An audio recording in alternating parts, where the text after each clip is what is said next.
ठीक है, यानी कि कांग्रेस को लगता है कि सरकार जो है इसे लेकर सीरियस नहीं है। ठीक है, मैं वापस आपका ये सवाल जो है इसका जवाब देंगे सुशील जी, लेकिन आगे यूकेडी की तरफ मैं रुक कर लेती हूँ। शांति प्रसाद भट्ट जी, आपका पक्ष क्या है और किस तरीके से आप सुझाव देना चाहेंगे, क्योंकि सिर पर चुनाव है और चुनाव में एक बार गलती जो है बीजेपी कर चुकी है, उस गलती का भुगतान पूरे देश ने भी देखा है, झेला भी है। अब क्या स्टेप लेने की जरूरत है? देखिए, आज का जो बहस है इसमें आपने बहुत अच्छा बिंदु उठाया कि एक तरफ चुनाव है, दूसरी तरफ कोरोना का साया है। ऐसे में सरकार की क्या तैयारी है? तो सच्चाई आपके सामने है। वन विभाग के कुछ अधिकारी कोरोना संक्रमित पाए गए हैं, वहाँ कैंटोनमेंट जोन बना दिया गया है। ऐसे ही अगर आप तिब्बत कॉलोनी में देखेंगे, वहाँ पर भी कुछ कोरोना के मरीज पाए गए हैं, उसको भी कैंटोनमेंट जोन घोषित कर दिया गया है। यानी देहरादून के अंदर कोरोना का साया बहुत तेज़ी से मंडरा रहा है।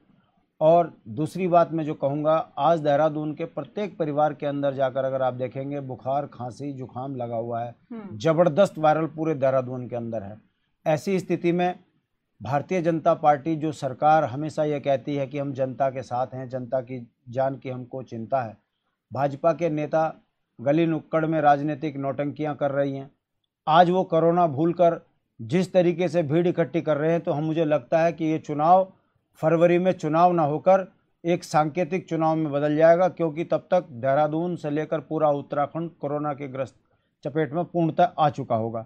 दुर्भाग्य इस बात का है कि संकट और संकेत डॉक्टरों के द्वारा भी, अखबारों के द्वारा भी, आम जनमानस को पता लग रहा है कि देहरादून के अंदर जनसंख्या विस्फोट होने के कारण सबसे ज़्यादा खतरा कोरोना का है। ऐसे में भारतीय जनता पार्टी का प्रधानमंत्री की रैली को सफल बनाने के लिए 1 लाख लोगों को देहरादून में लाने की योजना बनाई जा रही है। तीसरी बात, शादियों का सीजन है। अभी भी मैं देहरादून में करीबन 4 या 5 शादियों से निकल कर मैं आ रहा हूँ।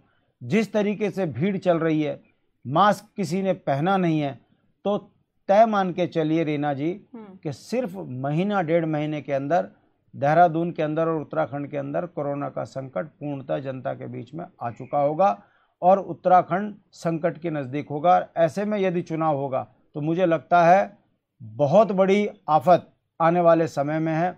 हमारे सरकार को सुझाव है कि यदि जनमानस को सही तरीके से देखना चाहते हो तो आप अपनी ये रैलियां बंद करें, जनता के अंदर इस तरीके का संदेश दें कि आप मास्क पहने, भीड़ से दूर रहें, जो शादियां हो रही हैं उन पर प्रतिबंध लगे, मात्र 20-25 आदमी शादियों में जाएं, बड़े बड़े फंक्शनों को ख़त्म करें, पार्क में सुबह सुबह घूमने पर पाबंदी लगाएं। अगर आप ऐसा करेंगे तो शायद हमको लगता है महीने 1.5 महीने में हम कोरोना के संकट से बच जाएंगे, वरना मुझे लगता है कि आने वाला समय पूरे उत्तराखंड के लिए बहुत बड़ा संकट है। पिछली बार भी यदि आप 2020 में देखेंगे तो वन विभाग के कुछ अधिकारियों ने यहाँ पर संक्रमण को लेकर आए थे और उसके बाद जिस तेजी से देहरादून के अंदर कोरोना फैला और फिर पूरे देश ने उसका हाल देखा, तो हम चाहते हैं कि सरकार इस पर सख्त कदम उठाए। दुर्भाग्य इस बात का है कि ये जुमलेबाज हैं।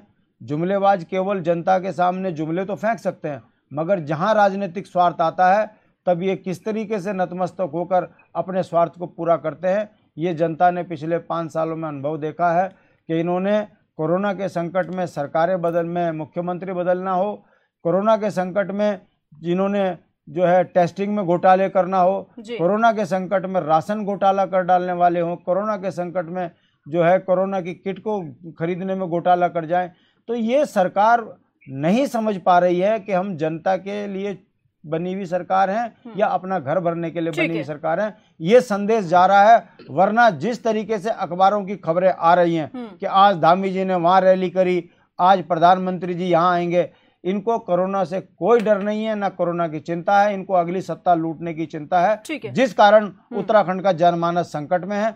तय जनता ने करना है, अपनी सुरक्षा स्वयं करें, सरकार के भरोसे ना रहें।